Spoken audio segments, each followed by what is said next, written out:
በስመ አብ ወወልድ ወመንፈስ ቅዱስ አሐዱ አምላክ አሜን። ሰላም ተኸታተልቲ ስርጉት ሚዲያ ሰላም እግዚአብሔር ምስ ኩልኻትም ይኹን። ሎማዓንቲ ፍልይ ብልበለ ፕሮግራምና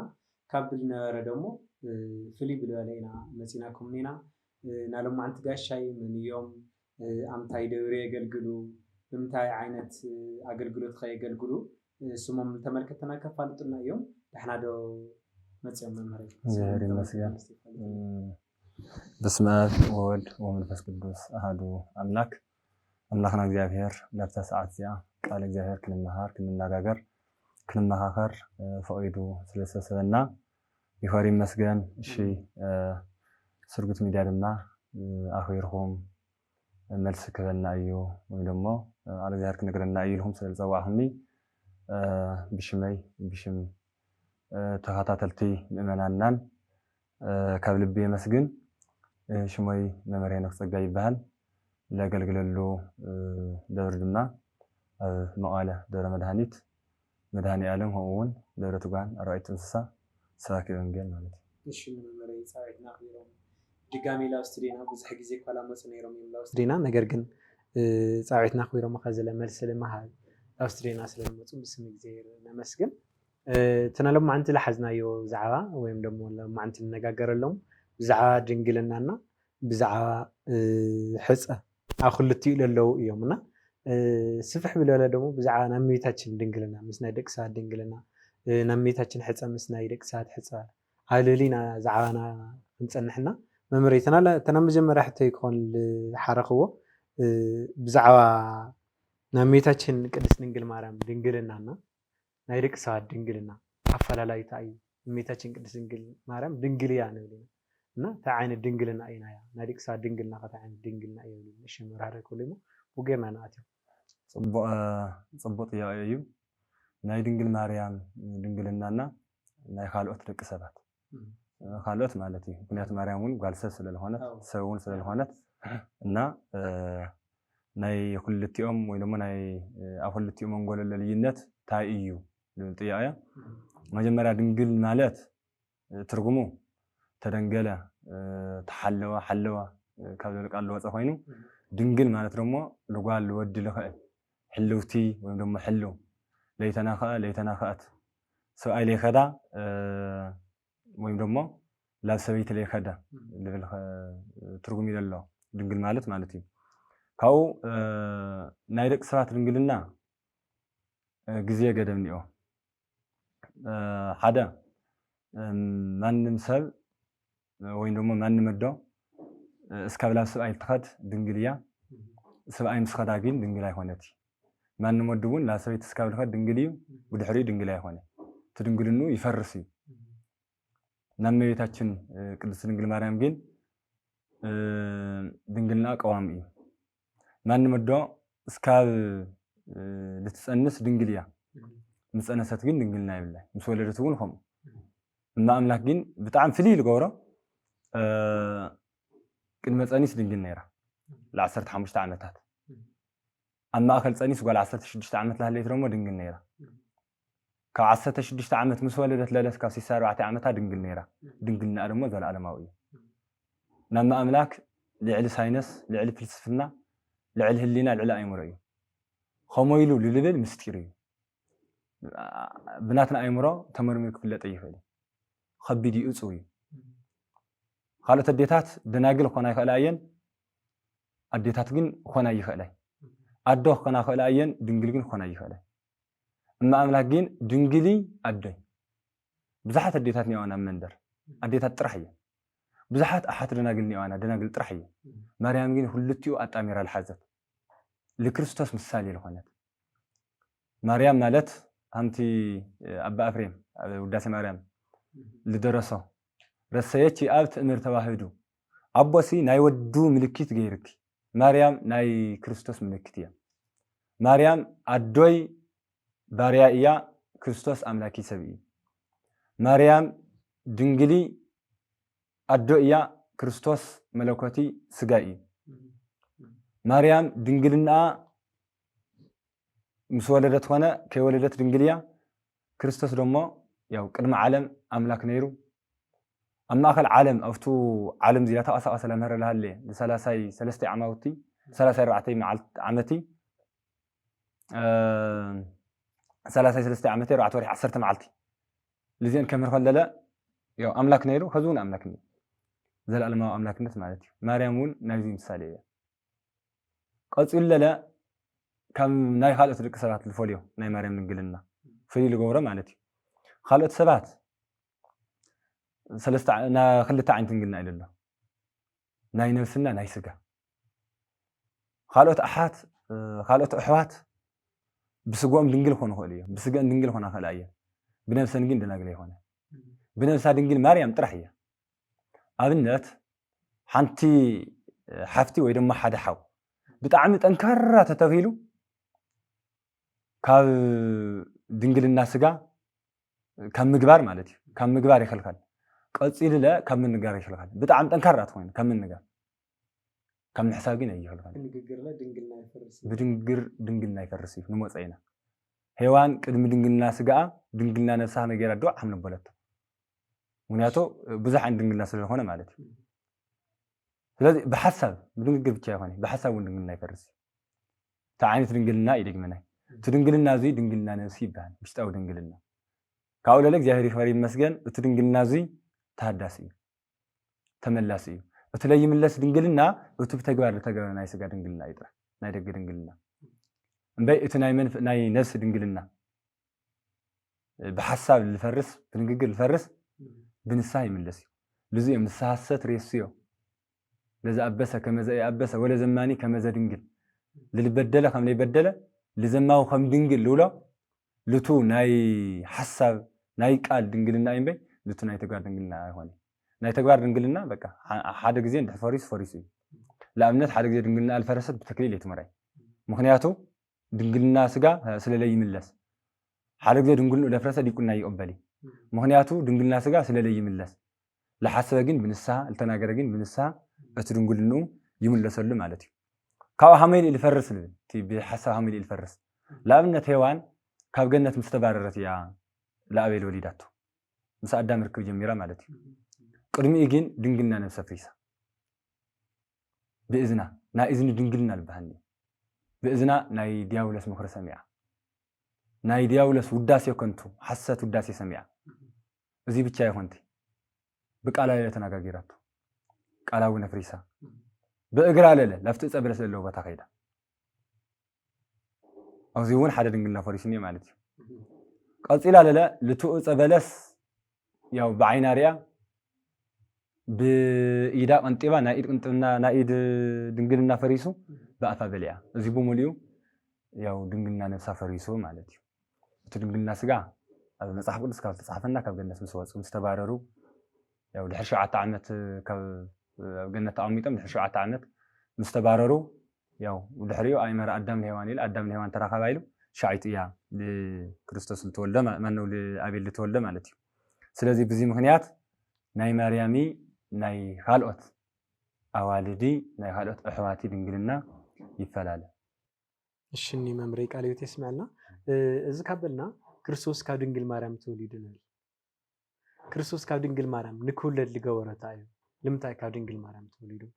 ወይ ደግሞ ካብ ድንግል ልምታይ ተወሊዱ ክርስቶስ ካብ ድንግል ተወለደሉ ምክንያት ሓደ ሊቅ ሓደ ሊቅ ቴዎዶጦስ እንተሃለ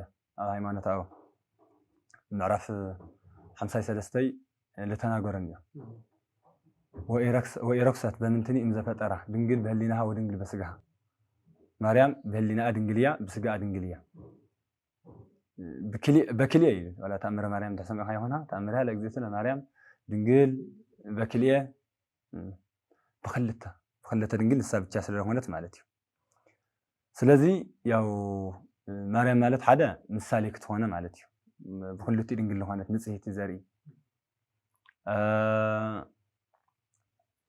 خلای ክርስቶስ በድንግልና ካብ ድንግል ተወለደሉ ምክንያት ብዘይ ዘርኢ ተወለደሉ ምክንያት ብዘይ ሰብኣይ ተወለደሉ ምክንያት ኢየሱስ ክርስቶስ ሰብ ብቻ ሐምለ ይኾነ ሩቅ ብእሲ ሐምለ ይኾነ ሰብለ አምላክለ ሐምለ ሆነ ከረደና ስለለለ ሰብለ አምላክለ ምክንያቱ እዚ አይካል እጽዊ አምላክ መድኃኔ ዓለም ክርስቶስ ቃል አብ መጀመሪያ ካብ እቦ ተወሊድ ነይሩ ቅድመ ዓለም ምፍጣሩ ኣብ ከይቀደሞ ምክንያቱ ክርስቶስ ክልተ ግዜ እዩ ተወሊዱ ክልተ ንኣምን ክልኤተ ከም ኦርቶዶክስ ተዋህዶ ብጣዕሚ ንኣምን ክልኤተ ዓለምና ቅድመ ዓለም ተከክል ንኣምን ክልኤተ ልደታተ ቅድመ ዓለምና ማእኸል ዓለም እቲ ሓደ ካብ ኣብ ብዘይ መን ተወሊድ ነይሩ ብዘይ ኣዶ ብዘይ ኣዶ ማለት እዩ ካልኣይ ደሞ ለለ ኣብ ማእኸል ዓለም ንምድሓን ኣብ ልመፀ ለለ ብዘይ ኣቦ ካብ ድንግል ተወሊዱ ማለት እዩ መን ክርስቶስ ስለዚ ኢየሱስ ክርስቶስ እቱ ቅድመ ዓለም ዝነበረ እቱ ቅድመ ዓለም ብለይ ኣቦ ብለይ ኣዶ ካብ ኣቦ ዝተወለደ ምዃኑ ከረድአና ስለዝደለየ ካብ ኣቦ ዝተወለደ እሱ ምዃኑ ከረድአና ስለዝደለየ ብዙ ምክንያት እዚ ካብ ድንግል ይውለድ ማለት እዩ ለዚ ደሞ ያው ምሳሌ እውን እናገበረ መፅኡ ምሳሌ ኣብ ዓለም ዝግበር ኩሉ ብሉይና ሐዲስ ዝተፃሓፉ ኩሎም ላብ ክርስቶስ እዮም ነመልክቱ ላብ ልደት እዮም ነመልክቱ ላብ ድንግል ማርያም እዮም ነመልክቱ ላብ ነገረ ስጋዊ እዮም ነመልክቱ ምክንያቱ ናይ መጽሐፍ ቅዱስ ዓንከል ናይ መጽሐፍ ቅዱስ ማእኸል ኣዝዋሪት ልደት ስለዝኾነ ማለት እዩ ለዚ ለኣብነት ኣዳም መሬት ከይሓመመት ካብ መሬት ተፈጢሩ ካብ ሕቱምቲ ምድሪ ማለት እዩ ምንም ዝኾነ ምልክት ከይሃለዋ ካብ ሕቱምቲ ምድሪ ኣዳም ተፈጢሩ ነይሩ መጀመርያ ከምኡ ኦሪት ዘፍጥረት ምዕራፍ 1 እስካብ 27 ካብ ዘሎ ማለት እዩ ንግበር ሰብኣ ብኣርኣያና ወኣምሳሊና ሰብ ብመልክዕና ብምስልና ንፍጠር ምስ በለሲ ወዲያው ዝተወለደ መን እዩ ኣዳም እዩ ኣዳም ደሞ ያው ካብ ሕቱም መሬት ማለት እዩ ኣልፂላ ለለ ካልአይቲ ፍጥረት መን እያ ነበረት ሄዋን ለለ ያው ምዕራፍ 2 ቁፅሪ ካብ 20 ከም ነገረና ማለት እዩ ላ ኣዳም ወፈኖ ድቃሰ ይብል ላ ኣዳም ድቃስ ሰዲዱ ኣዳም ምስ ደቀሰ ምንም ከይሓመመ ምንም ከይጎደለ ካብ ጎና ዓፅመ ውፅኢል ሄዋን ፈጢርዋ ነይሩ እዚኣ ደሞ ንምንታይ ኣልተመልክት ክርስቶስ ብዘይ ምንም ሕማም ብዘይ ምንም ድኻም ብዘይ ምንም ናይ ድንግልና ጉድለት ካብ ቅድስት ድንግል ማርያም ሃም ንውለድ ከመልክት ሰና እንደለየ ማለት እዩ ቀፂሉ እስራኤላውያን ቅዱስ ጳውሎስ ላይ ዕብራውያን መልእክቱ ምዕራፍ 10 ከም ነገረና ወኮክሰ ክርስቶስ ውእቱ ኢሉ ካልኣይ ኣብ ኦሪት ዘፀአት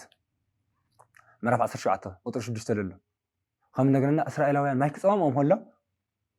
ሙሴ ዝኾነ ትኸውሕ ነይራ ብረ ከቢሉ ማይ ይህቦ ካብታ ማይ ድማ ይሰትዩ ኣብ ማእኸል ዓለም ድሓር ግዜ ናይ ሓጢአተኛታት ናትና ጎረሮ ለርዊ ናትና ፃምእ ለዝሕል ክርስቶስ ካብ ሕቱምቲ ከውሒ ቅድስት ድንግል ማርያም ሃምሉ ውለድ ከርእዩ ስለለለይ ማለት እዩ ብዙ ምክንያት እዚ እውን መድኃኔ ዓለም ኢየሱስ ክርስቶስ ያው ብድንግልና ተወሊዱ ወይ ደሞ ካብ ድንግል ተወሊዱ ማለት እዩ መጽሓፍ መሳፍንት ምዕራፍ 15 እውን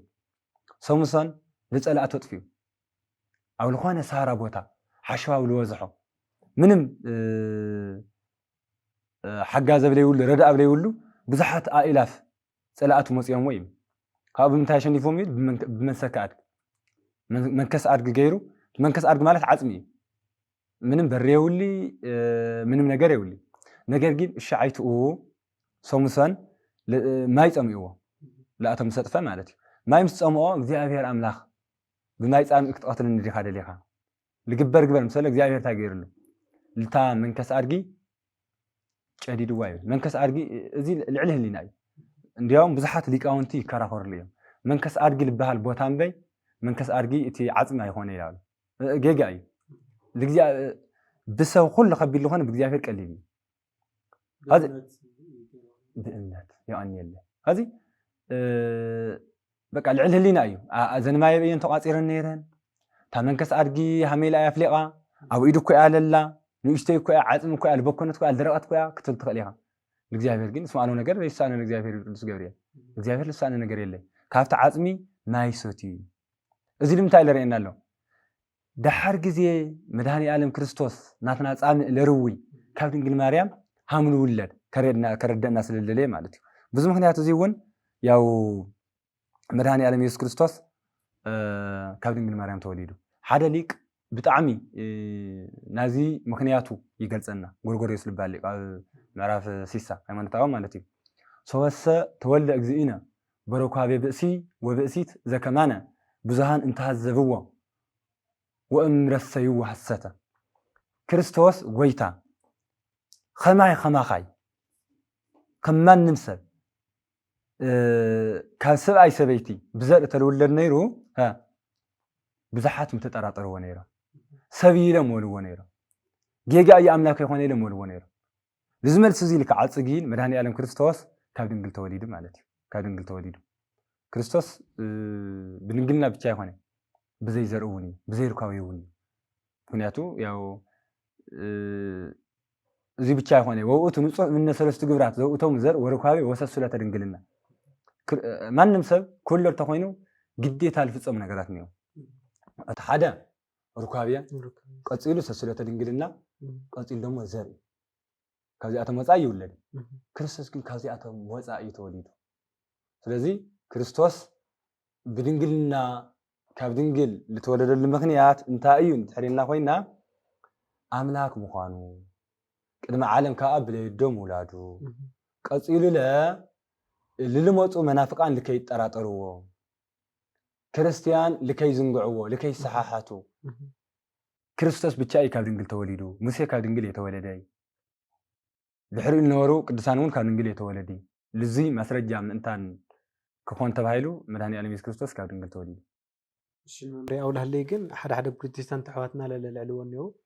دنجل مارم دنجل يخونتي نيرا لولوان يو لا قدم متاينا كن دنجل مارم ليوسف تحصيانه لي وز حصص لمنتاي نيو بهم يخد حصياته حصصو نيستين وحده لتاريخيه እሺ ማርያም ለዮሴፍ በከመይ ተሐጽያቶ ለምንታይ ተሐጽያቶ ልብል ጽቦ ይመስለኒ በከመይ ተሐጽያቶ ልብል ማምላክ እንኳን መጽዋዕያ ሁላትና ምንፈልጣ مستولدت أب 3 عامات بيت مقدس آتيا أب بيت مقدس عندي عامات أميتا 12 عامات أميتا تدمر 3 عامات عندي هون 15 عامات 15 عامات مسملئات أيهود من كنياتاتيا أب بيت مقدس لها ليت بزح فتنا مسعولانيا بتعمي مالتي بتعمي تنقل تلامصو منافس تلامصو يواغو وانيرا ነገር ግን ሰውን በኃይል መንፈስ ቅዱስ መላእክት ተሸንፎም ነራ ማለት እዩ ወላ 15 ዓመት ምስ መላእክት መምኽነይ ታረኸዩ ናሆ ወርዘወት ወለተ እስራኤል እንሆ ያው ማርያም ጎብይዛያ መጠን ሔዋን በጽሐያ ካብዚ ላውዚ ደምኒዮ ብትናታት መተሐሳሰባ የለው አተ ይሆኒ ካብዚ ላውዚ ተፈላሊ ምክንያት ስለልሎ ቤተ መቅደስና ከይተርሰሕና ተውጻና ተባረርና ይለው ይሻዓይት ምን ይልቀ ካይናት ዘካርያስ ወይደም ነግረው ጠሪዕሞ ጫውጫውሞ ዘካርያስ ነው ማለት እግዚአብሔር መልክት እግዚአብሔር ታይል ወይ ይለና እዚ መናፍቃን ሩው አለው ኢትዮጵያ ኦርቶዶክስ ተዋህዶ ቤተክርስቲያን ታናትና ታመጽሐፍ ቅዱስ ተከተል እግር ሐዋርያት ለተስዕም ማለት እና አው ሰዓት እዚ ዘካርያስ ያው ላው እግዚአብሔር መሰመልከተ መጀመሪያ ለማርያም እንዲያም ነግረዋ ማርያም ቅንዕትያ ማርያም ትሑትያ ካካታ ፈሊጠ ይላቶ ካብ ዘካርያስ ግን ሰዓት ፈልጥ ድፍረት ስለሌብላ ትሑት ስለልኾነት ንስኻ ቆው እግዚአብሔር ይኻ ንስኻ እግዚአብሔር ልክነት ለቃበካ እዩ ብምባል ዘካርያስ አመልክተ ሌላቶ ማለት አማል ሌላቶ ትሕትና ካብ ድንግል ማርያም ኢና ስቲል ኮን ማህራህና በጣም ቅዱስ ገብርኤል ክመጽ ካለለ ትሕቲ ላይ ትንላተና ተፈከም ትሕትና አመላ እዩ ልማዳ እዩ እሳና ማርያም ከምኡውን ወዳ ትሑታት እዩ እና ለዘካርያስ አመልክተ ለም ሰሎተ ላ እግዚአብሔር መልክተላ ፍቱስ ርቱዕ ስላሴ ታይገረም ሻይቱ ቶም አንሽቶም ዝሞቶም ማዕስባን አንሽት ከእት ይልደልዩ ናዚአቶም መፍትርቲ አኪብኻ ኣብ ቤተ መቅደስ እትዩ ላ ተጸልይሊ ይሕደር ኢሉ ላ ተጸልይሊ ይሕደር ካው ላ ቤተ መቅደስ ኣብ ተሰውሲው ይብል ታሪክ ያው በሓደ መዓልቲ 1985 ለክል ተሻሕሰት 5 በትሪ ለጎደለ ዚአቶም ጉሙን የማስባ ኣብ ቤተ መቅደስ ያው እትዩ ወንዝ ነፍትርቲ ካብኣተን ሓንተና ምን ነራ ናይ ዮሴፍ ነራ أودات الولدة وقالت الولدة ثم ودات الأبنات ماتيوس وانجيل تصحفني يعقوب يوسع سمعون يهودا وذا ترفع أقولاتون وأهاتيهني نا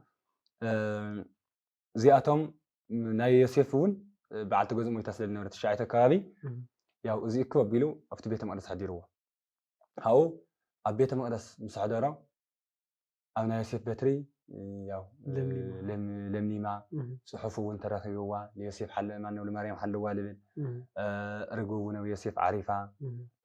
ዕፃውን ለዮሴፍ በፂሕዎ ብዙ ምክንያት እዚ ለዮሴፍ ተሓፅያ ማለት እዩ ለዮሴፍ ወሲድዋ እንዲያም ካልኦ ገርመካ ኣዝማድ እዮም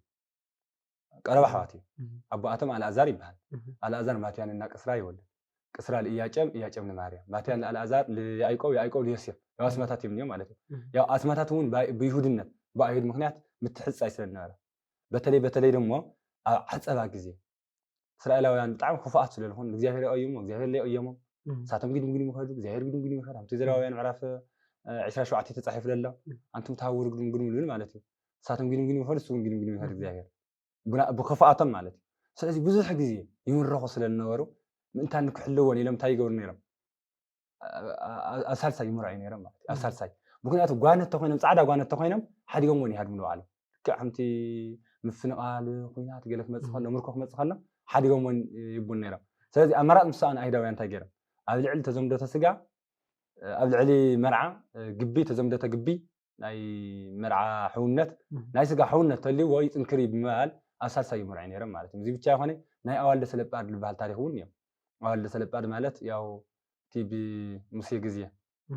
ኣብ ለይ ሰዓቱ ገልጠምጠሙ ይልጠፈ ሰብ ሻዓይቱ ተናዋልደ ሰለጳድ ዝበሃላ ለሙሴ ርስትና ሃበና ኢለኖ ያው ካብ ሳልሳይ ተመሪዐን ትርስተን ክህበን ሃምል ካለ ይናገርት ታሪክ ማለት ይና ልማድውን ነይሮም እቲ ኣይሁዳውያን ስለዚህ ብዙ ምክንያት እዚ ማርያም ለዮሴፍ ተሓጽያ ማለት ሰኸዚ ብደንብ ገይሮም መብረከብለይ ዝሓጸ በህመያ ነይራ ተሓጽያ ንብል ከልናሲ تعانت حصة حصانيرا تعانت حصة مالت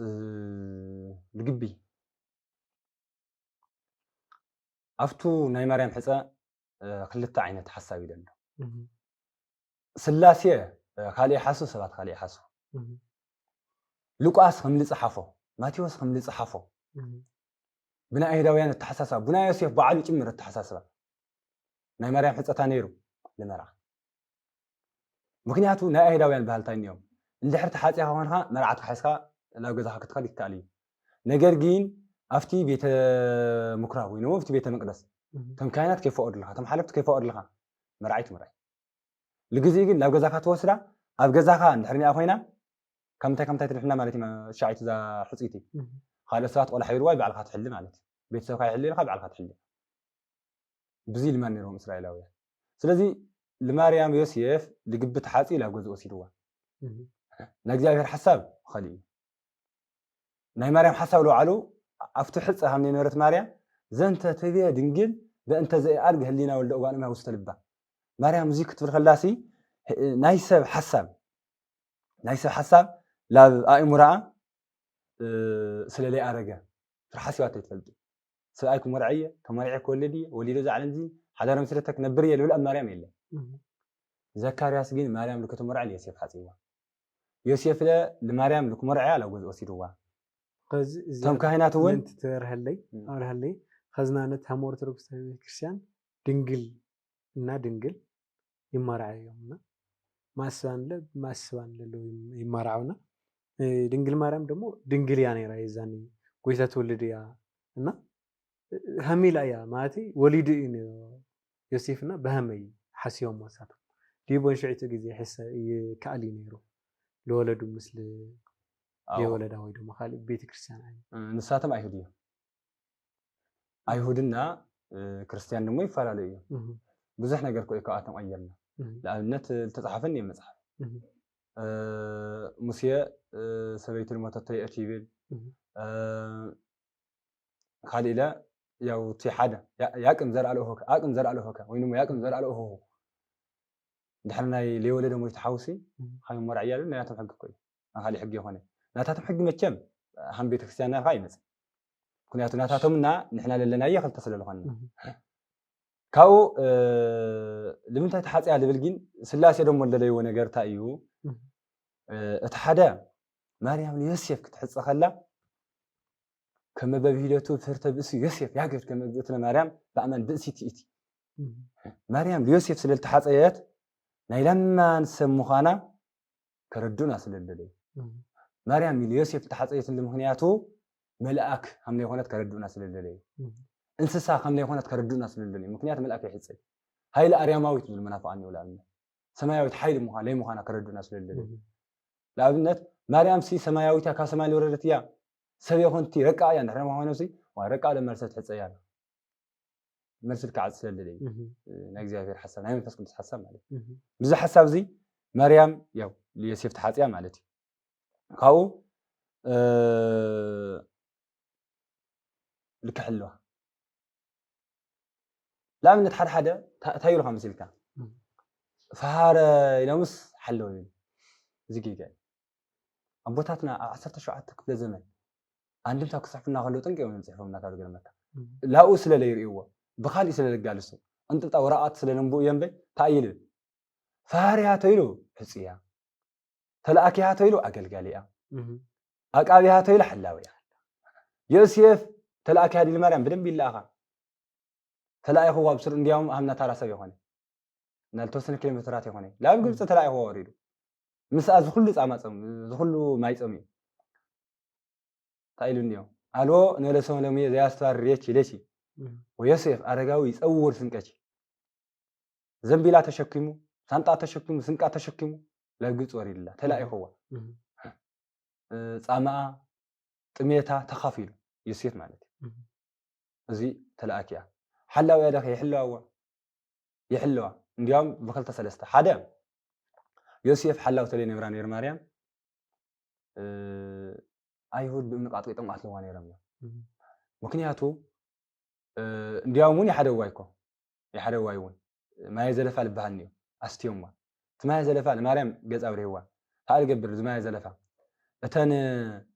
ካወስኡነን ወጻይ ቡሽምነት ለልወለዳ ደሪበን ለልወለዳ ተሰብአል ጥርጥራ ተኮይኑ ታይ ገብረን እሱ ክሰት ያኸለዋ ዕጽምተ ሰውነተን ይሐብጥ ቆረወተን ይለሐጽ عزمت النمو وطي يموت حما أموت مالتي سلازي كاوزيات بسرون بإمن دربة أوني أترون ناي هداويان حقي سلالهوانا ناي تاليانويان حقي مقتال ما نبى مسكال ناي هداويان حقي بإمن مقتقات بإمن أطيطهم من أتلنا بإمن أطيطهم كأتلواون لكي أتلواون مهنيات من هوينوا يوسف سال حص يا هوينو يا حيزوا لبيت ليهم وصيو أبيت ليهم بينك تولد خلا يوسف تلين نمرانيرو بينك تولد نيرا مالتي يوسف أوزي تلاقي هو أقل جيلوا مالتي تلاقي هوينو فهاريلو حاص إلو تي إحنا التمارنا ينا نايجسو كلنا جسو مالتي كاو زي عملوا الله هوينو هذا مكرأة كاو كانوا أفاون كلنا كانوا أفا مريم يوسف تلي تحاص يا تعال تبان تصرف فيها أتني تأسيس معرف ربعة وطرح هذا التصحفني ويهزه سواء أنس لا هذا بس ويبلاه أكل زي أنس يخسي ولا زي أنس يرز دائما السما يسميك بالعيلين وأهل جنة زين تسألته شو عدت وقالت سيل حلو دي حزام نعلك نولع نعلك نستي سخاسي بقى بعل جزاء يطرح هذا ممكن ياتو بعل جزاء نحلل له ناس عم بقولي أشي تقتل له عارية قال اللي تصرف سلالة مالتي زي أتماتون ياو مريم عنكفات سلالهون مريم دمو أماناويت بيتم أنا سلالهون كتصرف سلالة يجبع زي أبير ياو تا بتعلم هذيا لمريم ليوسف كتحس إلى مالتي يوسف له علو ياو حس يا مهانو تمام نور كاولو علم يترطريه فكا لأمنة مريم بسنا أساسي أقول نرى الأمر يوحنس فلاسفل بهن بيتكسرنا خمسة مرنا مالتي يوحنس تعالى حرساي تعال عاد أنيسا يوسف بن جدي تأميته لحصل الصرح مستملسة يا مسوسة على وجزو يا على أي حدا يا لو نقدر خيدو لو نقدر صرابة مالتي تقول مصر أصل إنه رسولنا كأو مسئلة في يوحنس تعالى ساعتها الويلنا تعال عاد أنيسا ناي خديس نخالي له أو سهم يد ديتاي ناي خدي أنا خديه يوسف واه أنا سبسروني فلتاي ممكن ياتو تاينيو نحنا كيف أدناها كيتنا خالين كفتم لك أنا كائنات كم لزكارياس تمزت أزازنينا سكولي تفقد اللي يعني نخا هواي إنه ملي سلم عليه موت أليساني أتأيي كايرو أو من قرص أكلات دنجلناتي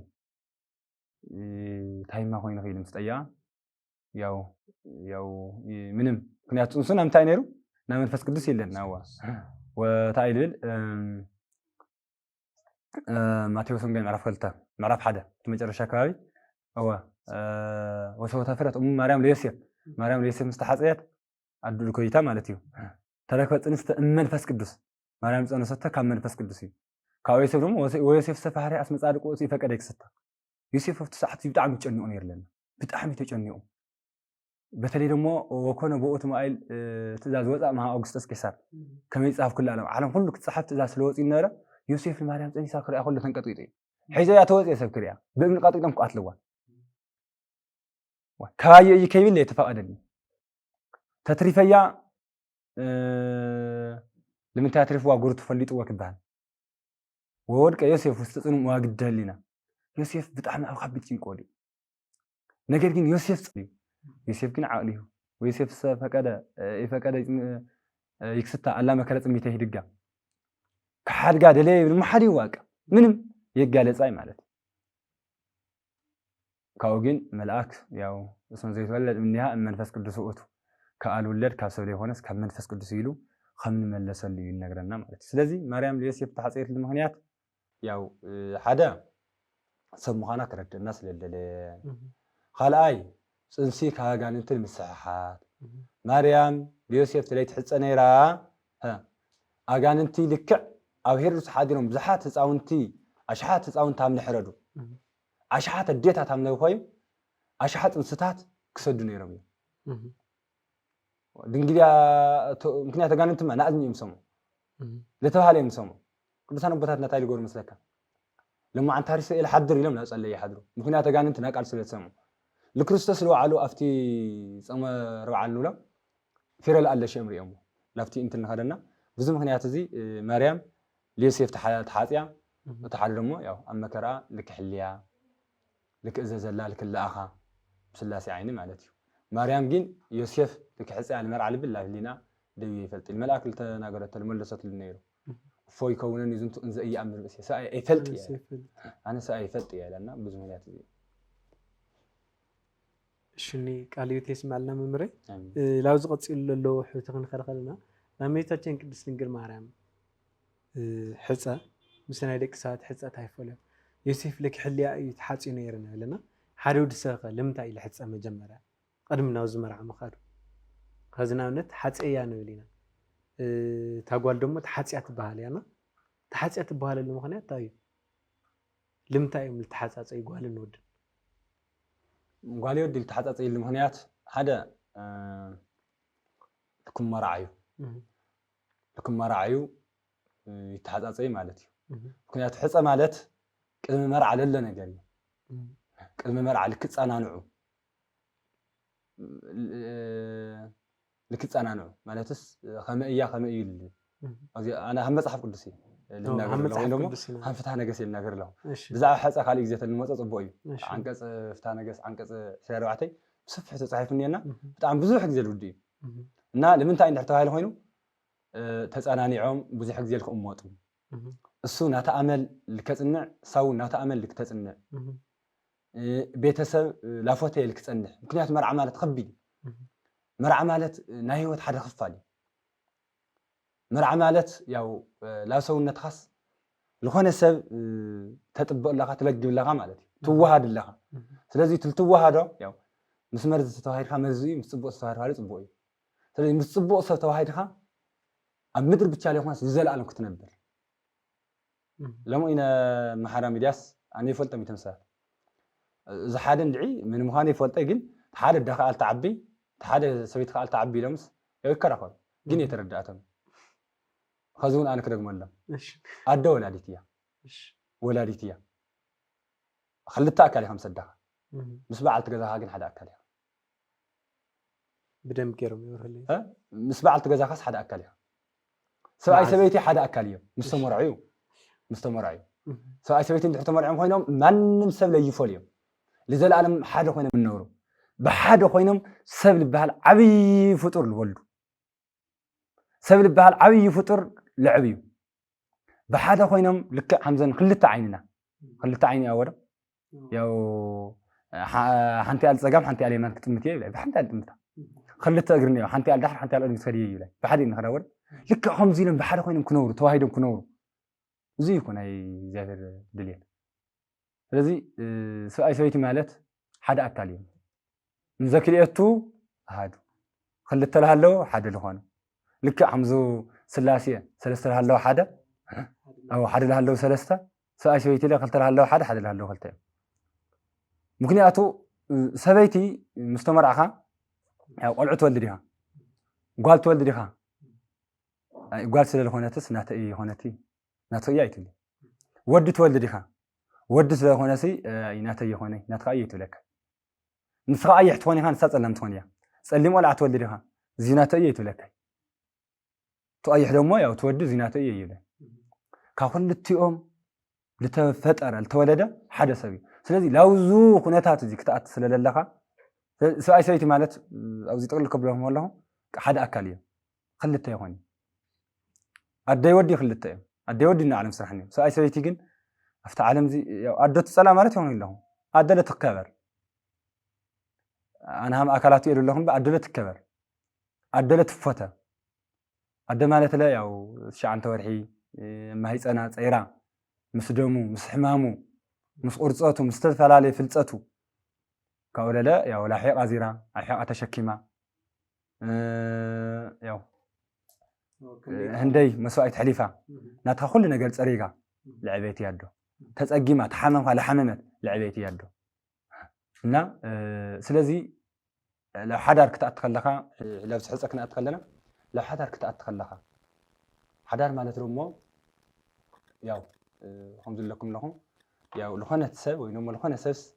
لبعلها حدا أكل مجار سل لخانة حسة مالت أوزي هكت مصنع مالت مصنع كأو ياو حسة حدا زيه على دم حسة مالت تشجرنا تاي مثلك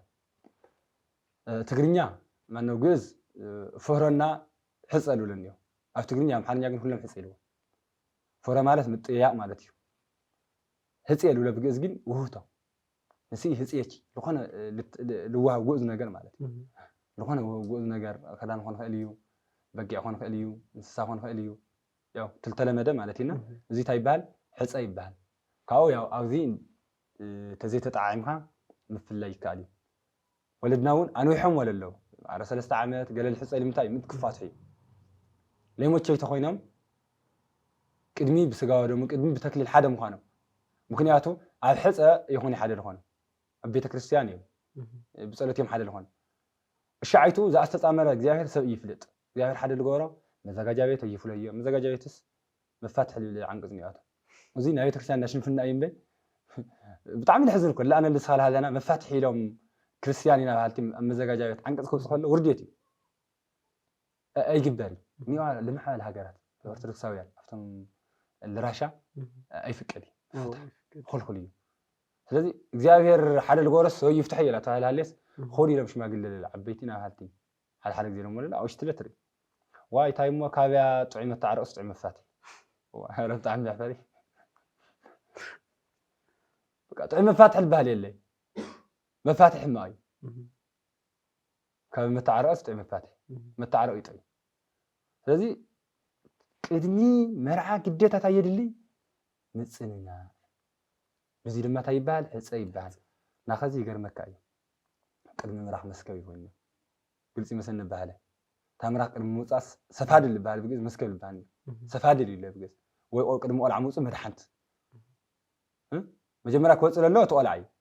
كاو تي سفاد اللي وينو مدحنت البال خازسي قدم حصة مراح كاو اني لهم لا حصة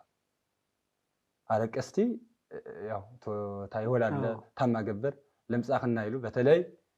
በተለይ عند عرب በቃ በስልክዲ በገለ ውድደ ቢልኻ ያው ውድደ ቢልኻ በቃ ካው አረቅስተ ይብልኻ ተሰቲ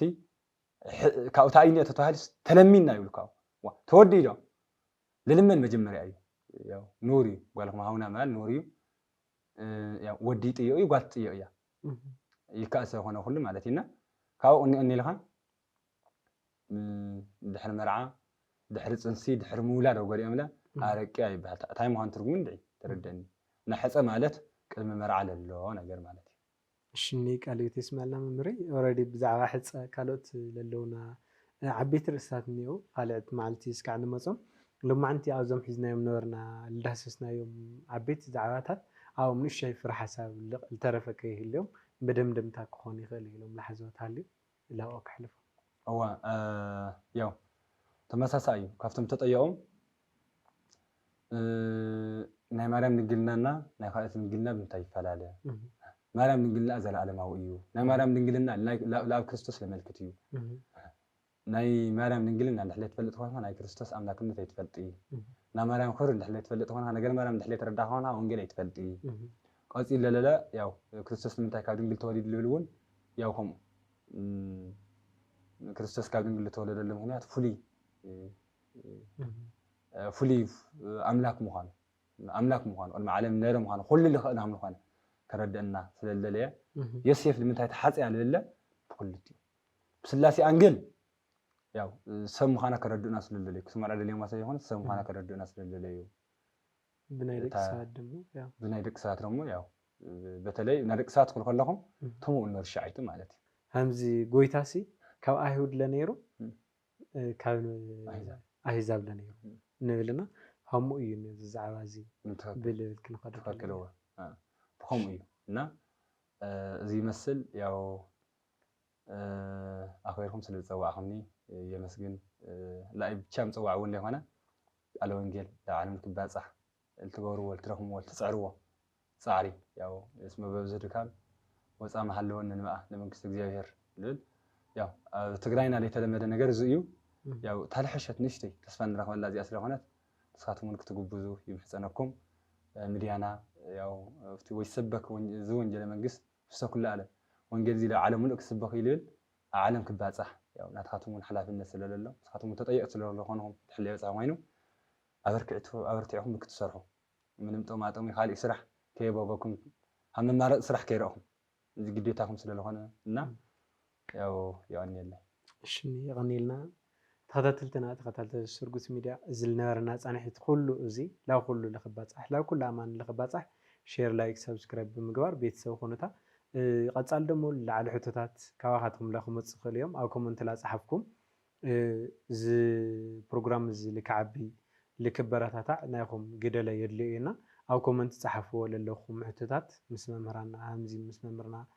መምህር ሄኖክ ካልኦት መምህራን ለኒው ላዓደምና በብመደቡ ክንኸዲናና እዚ መልእኽቲ ዝና ኩሉ ንኽባፃሕ ሼር ላይክ ሰብስክራይብ ብምግባር ቤተሰብ ኮኑታ ሰናይ ፃንሒት ይኹነልና